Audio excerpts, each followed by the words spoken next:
that? The reason, it sounds harsh, I don't invest in rich kids, which isn't really true, but almost true.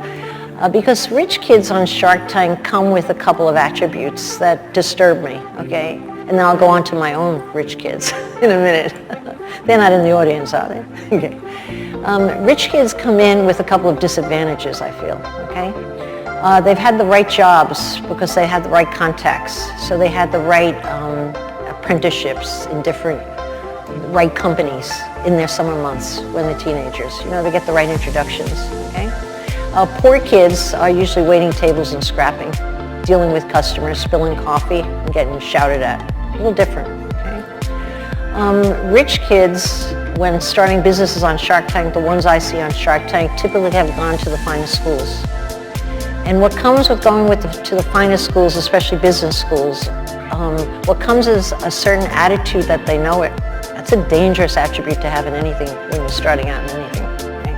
But what they do know is they know all about business as an observer, but they don't know business as a player.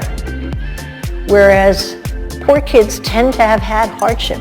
They've had to be a player earlier. They've had to contribute to the family. They've seen their parents struggle. They know the power of a buck. They've never gone on a fancy vacation, so they aspire to the vacation. I'm giving you whole kinds of right? Okay.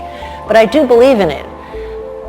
And then the last is an injured poor kid is, for me, a guarantee that I'm going to make money if he's got the ego to prove somebody else wrong. I had the great advantage of my first business partner telling me I'd never succeed without him. He handed me an insurance policy for success. I would rather die than let him see me succeed.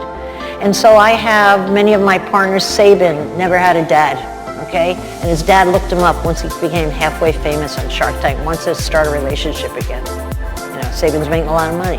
How insulting is that? Never saw his dad.